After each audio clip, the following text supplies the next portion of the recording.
Hello, I'm Deborah Drum, Martin County Ecosystem Restoration Manager, and this is your environment. Right now, our community has a tremendous and unprecedented opportunity to chart the course for protecting our offshore coral reefs. You can make your impact by completing a simple survey online. More on that in a moment. But first, I want to show you why protecting our reefs is so important. It's so much more than good snorkeling, but of course you need the reefs for that too. Florida's coral reefs extend more than 350 miles from the dry Tortugas along the Florida Keys and up the southeast coast of Florida to the St. Lucie Inlet here in Martin County. Our Florida reefs help make southeast Florida a unique place to live, work, and visit. On the Treasure Coast, we all depend on clean water. The same is true for our Florida reefs right offshore. Curtis Gregg from NOAA's Fisheries Service and Joshua Voss with the FAU Harbor Branch explain why our Florida reefs need clean water.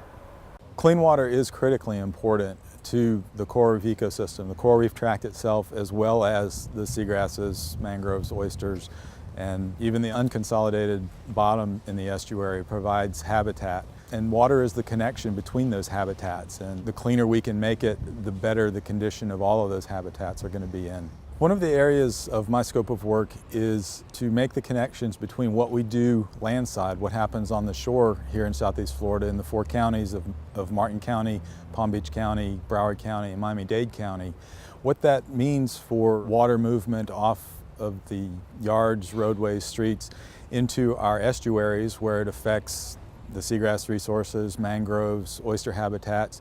These habitats are very important to fishery resources, the snappers and groupers, the grunts. So seagrasses, mangroves, oyster reefs are very important and actually are part of the coral reef ecosystem here in Southeast Florida that's made up of a mosaic of all of these habitats and the water that moves through these habitats with what that water carries from the runoff and from groundwater contamination and things like that.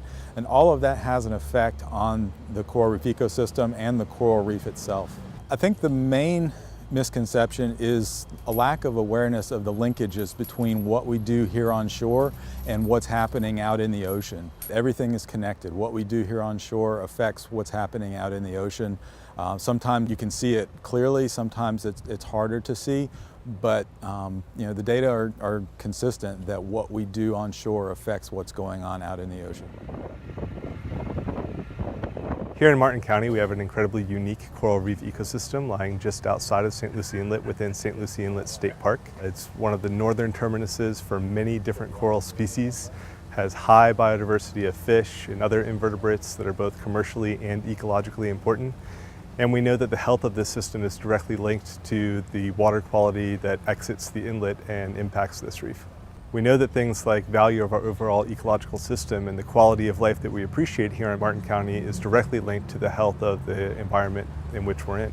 Preserving water quality and preserving habitat both within and outside of the lagoon directly contribute to that quality of life, to our recreational opportunities, to our property values, and to our long-term sustainability in this region. So the biggest challenge we had was convincing both community working groups as well as local and state agencies to expand the scope of work to also look at these offshore reefs and the effects that the discharges were having on the offshore reefs. The other misconception that we deal with is that it's all Lake Okeechobee. And while Lake Okeechobee certainly contributes to the water quality that we see both in the lagoon and on the reef, Lake Okeechobee is not the only contributing factor. Local rainfall events and other local water management contribute to the water quality that we observe.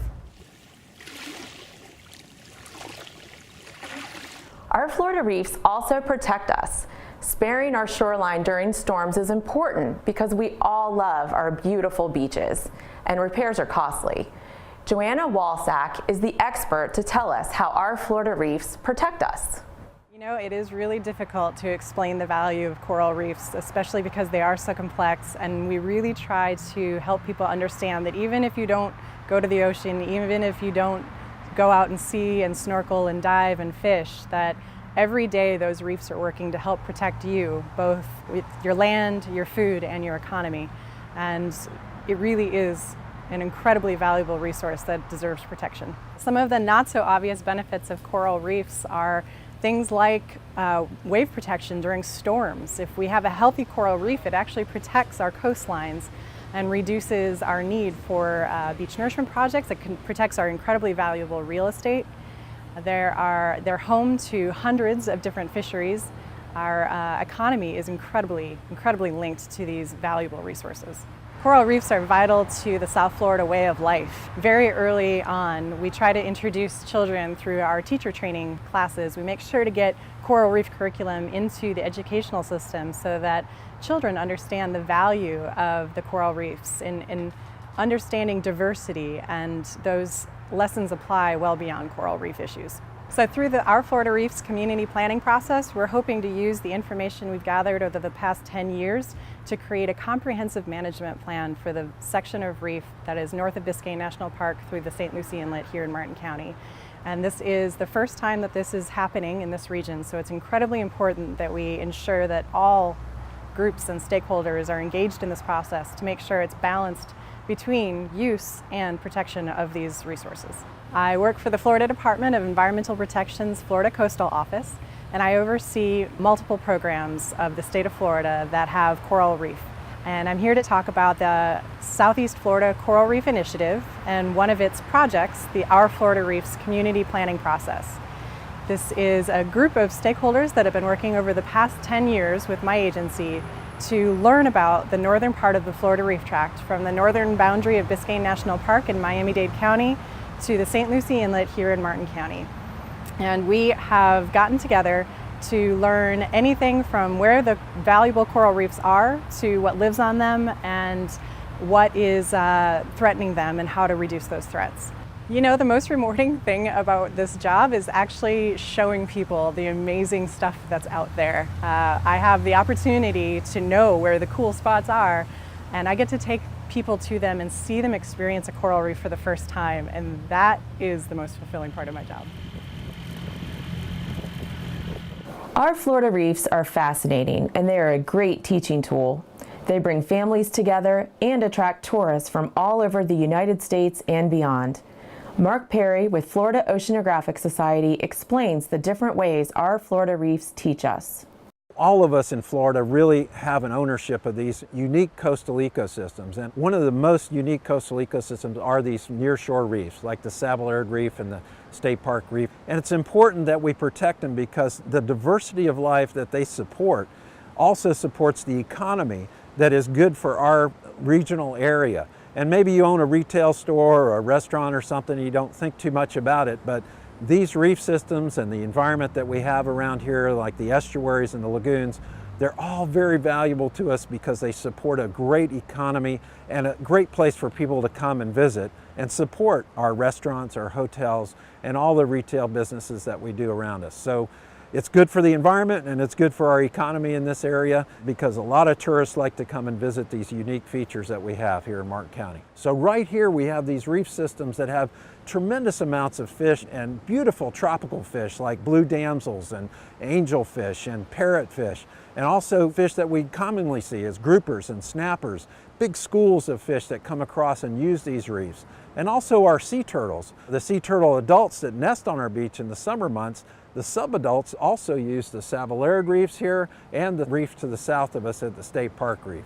So these reef systems along our coast are so important, not only to the fish and the corals and different types of invertebrates like lobster and crabs and things that live on them, but they're also valuable for the fish and things that we don't see too often, and that is the sea turtles and other things that we think of at other times. And we're so accessible to this particular reef, which is exposed at low tide and forms a calm, shallow area between the reef and the shoreline, which is like a bathtub.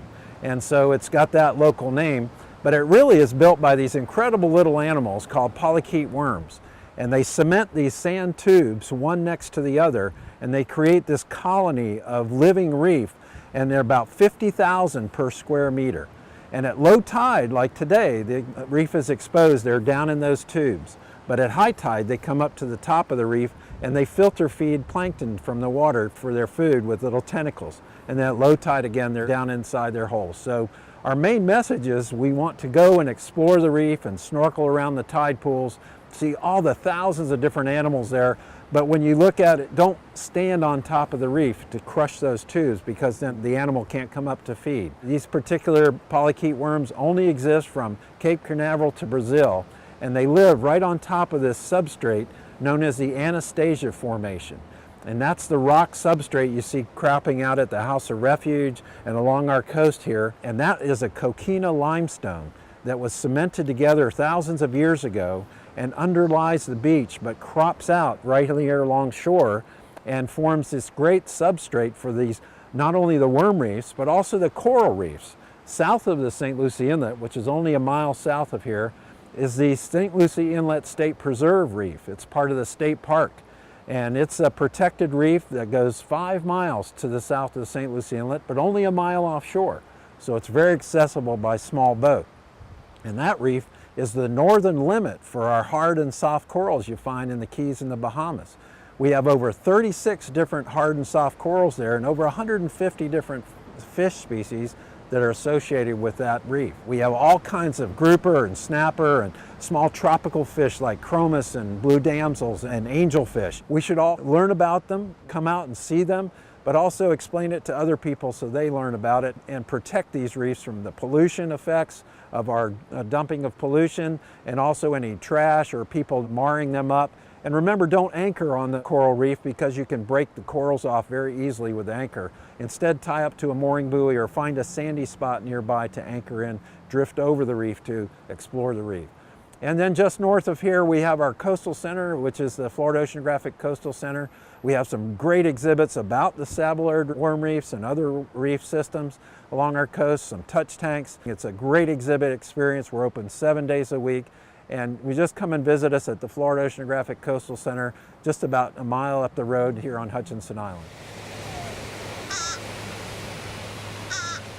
Protecting our Florida reefs requires cooperation between many leaders in local, state, and federal governments. Ken Banks with the Southeast Florida Coastal Ocean Task Force explains.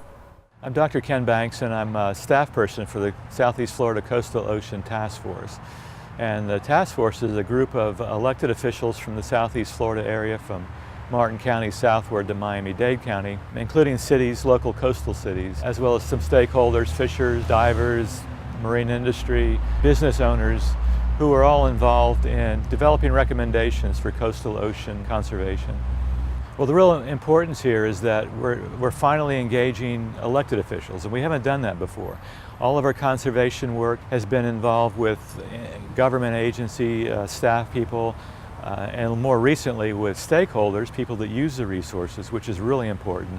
But we've never engaged elected officials, and at the end of the day, a lot of these conservation strategies that we develop will need the buy-in from elected officials. So here's our first opportunity to educate these elected officials, bring them in early in the process so we can give them the information they need to make decisions when we come to them and ask for their support. Well, the first part of our Coastal Ocean Task Force process was to educate the elected officials. We spent a whole year, a little over a year actually, bringing in experts in different fields, including water quality, fisheries management, coral reef ecology, water resources, and water quality, and brought them in to give basic lectures on what we know about these topics, the issues, conservation issues related to these topics, and even we asked them to bring out some possible recommendations. We're in that final step now. We've developed draft recommendations, and we're going to actually iron out the details of these recommendations early in 2015 and hope that we can come to a consensus on this final document of recommendations. We know that people who fish, people who dive, they've been engaged in the ocean for a long time, and they really appreciate the intrinsic environmental value, the beauty, the aesthetics, things like that, recreational use. But people who live inland or people who aren't by the coast or may not use the ocean, the coastal ocean, ask themselves, why should I care about this? Well, we've done studies and we found that the economic value of our reef system to the whole community is tremendous. It's billions of dollars a year. So money trickles throughout the community. Someone comes for a vacation in Martin County, they go fishing, maybe they charter a boat, they stay in a hotel, they eat their meals in a restaurant, they go to a bar, they go to other local entertainment areas, they do other things besides fish. All of those things spend money in the community. That money finds its way not just into the coastal part of Martin County or further south, but it finds its way inland. Even if you're not interested in the environment, you've got to recognize that there's a huge economic value to our coastal resources. We're all here either primarily or secondarily because of our ocean. Even if you don't use it, somebody came here to be at the beach, somebody came here to go fishing, somebody came here to go diving. That may be providing jobs for you or your family, even if you don't use the ocean. So it's all linked together, and it's very important to recognize that linkage.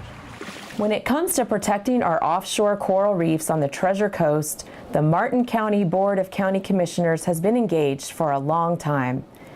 Martin County has been an active member in the Southeast Florida Coral Reef Initiative since its inception in 2003, helping to find ways to better inform the public, improve marine construction methods, and obtain the basic data necessary for informed management actions. We also participate in the Our Florida Reefs group, helping to shape management recommendations for the Northern Florida Reef Tract. The Commission is represented as a voting member on the Coastal Ocean Task Force, where elected officials have the opportunity to join together on management strategies for our reefs. That means we have important representation in shaping the future of our Florida reefs. Following the leadership of the Commission, the Martin County Coastal Engineering Department has been working in the community to educate residents all about the stresses coral reefs face, including the importance of a healthy estuary and how it is all connected to the fate of our Florida reefs. Now, this is where you come in. We need to know how you use our Florida reefs. Visit this website, ourfloridareefs.org, and take the survey. Click on the red box and follow the directions. It will ask for your email address, and you'll get an email link to start filling out the survey. Fill out the quick survey about how you use the reefs. It's as simple as that. In this edition of Your Environment, we covered the reasons why our Florida reefs are so important. They need clean water, they protect us, they teach us, and to save the reefs, we need cooperation from leaders and government. Thank you for watching Your Environment, and until next time, get outside and enjoy all that nature has to offer.